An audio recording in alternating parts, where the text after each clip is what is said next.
Assalamualaikum warahmatullahi wabarakatuh. Salam Om Swastiastu, Namo Buddhaya, salam kebajikan.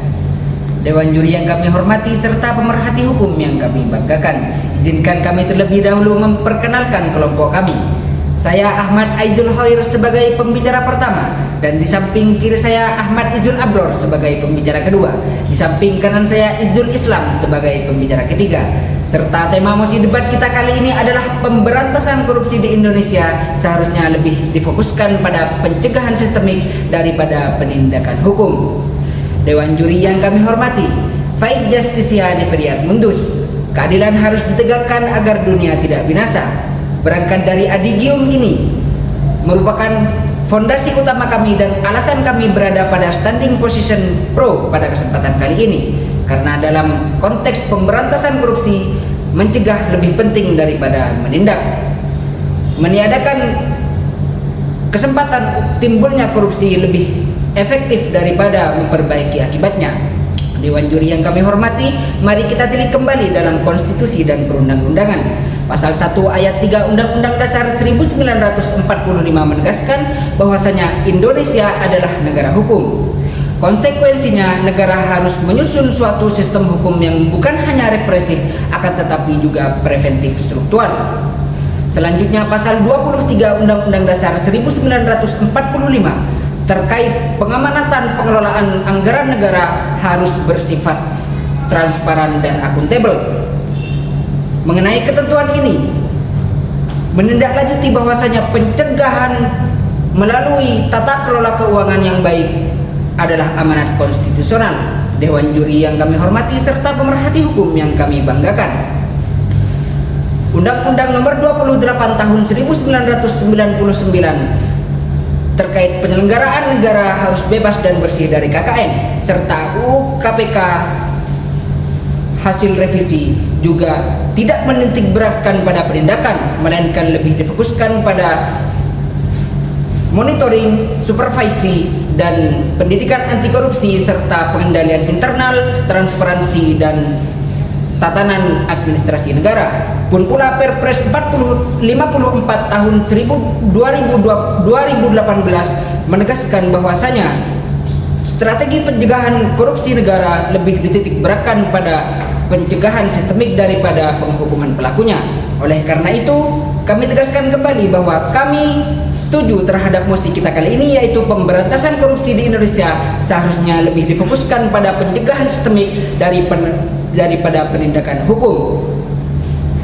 Dewan juri yang arif dan bijaksana, saya sebagai pembicara kedua dari kubu tim pro akan memaparkan terlebih dahulu bahwasanya kasus korupsi yang terjadi di Indonesia ini bukanlah sebuah tindakan yang spontan, melainkan sebuah upaya dan rancangan yang memang mendapatkan celah untuk bisa masuk dan bisa berkorupsi di dalam tatanan negara kesatuan Republik Indonesia. Benar apa yang dikatakan pembicara satu kami, bahwasanya mencegah lebih baik daripada mengobati. Sehingga dengan adanya pencegahan sistemik yang dilakukan oleh pemerintah negara kesatuan Republik Indonesia, ini akan menanggulangi adanya korupsi, bukan hanya mematikan atau membunuh atau menindak setelah korupsi itu dilakukan. Sehingga akar dari permasalahan tersebut dapat ditemukan. Ibaratkan sebuah kebakaran, jika kebakaran itu terjadi, maka kebakaran itu akan semakin meluas jika sumber api masih belum ditemukan. Sehingga dalam kasus ini, kami sangat setuju terhadap apa yang dibawakan oleh pembicara satu kami terkait pentingnya dan harusnya lebih difokuskan kepada pendekatan sistemik daripada penuntutan hukum. Kemudian Dewan Juri, kami menghadirkan pasal nomor 3 Undang-Undang Nomor 31 tahun 1999 Junto Undang-Undang Nomor 6 tahun 2001 yang menyebutkan bahwasanya korupsi dapat terjadi akibat penyalahgunaan kewenangan. Sehingga Dewan Juri, dari pasal ini kita dapat mengambilkan kesimpulan bahwasanya celah-celah korupsi dapat ditemukan oleh sistem yang membungkus negeri ini. Sistem yang masih belum terverifikasi dan masih belum terkonsep secara matang ini akan menimbulkan celah-celah yang gampang dimasuki oleh orang-orang yang tidak bertanggung jawab. Sehingga Dewan Juri, maka dalam hal ini kami menawarkan beberapa solusi, diantaranya transparansi anggaran yang bisa diakses langsung oleh masyarakat, sehingga ketika masyarakat bisa menilai bagaimana anggaran itu berjalan dan mengalir, sehingga akan menyudutkan para pelaku-pelaku yang ingin mengambil keuntungan di dalamnya untuk membatalkan niat tersebut. Kemudian yang kedua, penataan sistem birokrasi yang semakin intens dan juga semakin strategis serta semakin bisa untuk menutup celah korupsi di negeri ini. Dengan adanya penataan ulang tersebut atau reformasi, maka orang-orang yang sudah terbiasa melakukan upaya tersebut akan memikirkan dua kali untuk melakukan korupsi di negeri kita ini. Kemudian Dewan Juri yang terhormat, beberapa kasus korupsi yang telah terdata dalam ICW menyebutkan per tahun 2023 sedikitnya ada 562 kasus korupsi yang terjadi di Indonesia.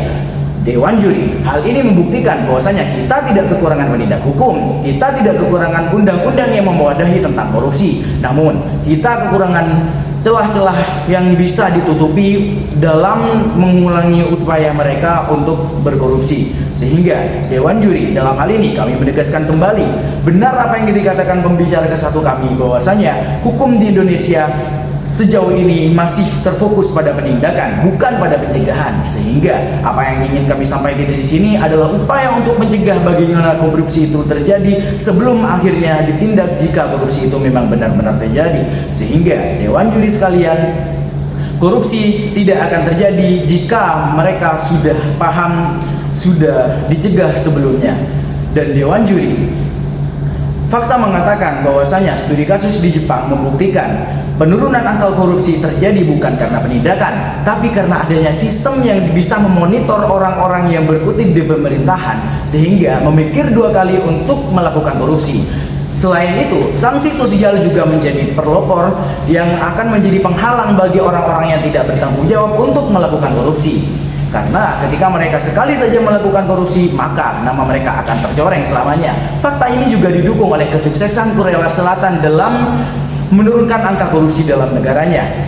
Lagi-lagi Dewan Juri, benar apa yang dikatakan pembicara 1 kami, bahwasanya keberhasilan tersebut bukan hasil dari penindakan hukum, namun dari pembatasan dan juga pencegahan serta pemaksimalan sistem yang ada di dalamnya, sehingga apa yang ada di dalam sistem pemerintahan tersebut bisa bersih dan murni dari orang-orang yang tidak bertanggung jawab. Dewan Juri yang kami hormati serta pemerhati hukum yang arif dan bijaksana, dalam perdebatan kali ini kami sangat setuju terhadap mosi kita pada kesempatan kali ini, yaitu lebih difokuskan pada pendekatan sistemik daripada penindakan hukum, karena mencegah lebih baik daripada mengobati. Kita harus menemukan sumber api sebelum bisa memadamkan kebakaran tersebut, agar apinya tidak menyebar kemana-mana dan tidak memapar pada bangunan-bangunan yang lain. Dewan Juri yang kami hormati, saya sebagai pembicara ketiga ingin melengkapi dan menyempurnakan apa yang telah pembicara pertama dan pembicara kedua kami sampaikan dari sisi filosofis negara kita. Negara kita Indonesia adalah negara hukum yang berpijak pada dua fondasi utama, yaitu Pancasila dan Undang-Undang Dasar 1945. Pada pembukaan UUD 45 dikatakan bahwa kemerdekaan ialah hak segala bangsa. Akan tetapi Dewan Juri, kemerdekaan yang dimaksud di sini adalah bukan hanya merdeka dari penjajahan fisik, melainkan juga merdeka dari segala apapun penindasan modern termasuk korupsi. Dalam konteks ini, Dewan Juri yang kami hormati, sila kedua, kemanusiaan yang adil dan beradab, mengingatkan kita semua bahwasanya setiap warga negara memiliki hak untuk mendapatkan keadilan dan juga mendapatkan penghasil dari pengelolaan negara sebagai hak mereka. Maka dari itu Dewan Juri, pencegahan korupsi di sini bukan hanya sekedar program teknis, melainkan juga kewajiban moral dan juga kewajiban konstitusional dalam rangka mengembalikan kemerdekaan ke tangan rakyat Indonesia. Dewan Juri yang kami hormati, negara kita Indonesia adalah negara yang sangat kaya. Sumber daya manusianya potensial, sumber daya alamnya juga melimpah. Akan tetapi Dewan Juri, kemerdekaan seharusnya menjadi akses utama warga negara untuk dapat menikmati kekayaan tersebut. Pada kenyataannya Dewan Juri, hingga detik ini masih banyak warga negara kita yang tidak dapat menikmati hasil dari kekayaan tersebut.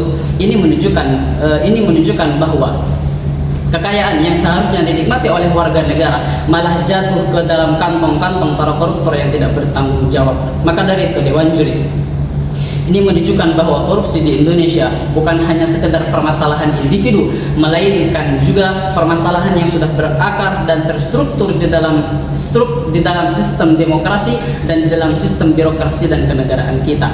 Maka dari itu Dewan Juri yang kami hormati, kami ingin menawarkan beberapa solusi yang tadi telah disampaikan oleh pembicara kedua kami. Yang pertama, digitalisasi seluruh layanan masyarakat untuk mencegah adanya face to face yang merupakan pintu utama terjadinya pungli. Yang kedua, Dewan Juri, transparansi anggaran yang dapat diakses oleh seluruh masyarakat Indonesia tanpa terkecuali. Yang ketiga, Dewan Juri, reformasi birokrasi secara besar-besaran dengan sistem merit agar jabatan tidak dapat diperjualbelikan. Dan yang keempat, pendidikan integritas yang nantinya akan menciptakan generasi baru yang anti korupsi. Langkah-langkah ini Dewan Juri, jika kita bisa laksanakan, jika kita bisa mengimplementasikannya secara benar dan secara konsisten, maka negara kita, bangsa Indonesia akan mendapatkan energi baru untuk menyongsong Indonesia emas pada tahun 2045 mendatang. Maka dari itu Dewan Juri, untuk terakhir kalinya kami ingin menegaskan bahwa pemberantasan korupsi di Indonesia seharusnya lebih difokuskan pada pencegahan sistemik daripada penindakan hukum. Sekian dan terima kasih.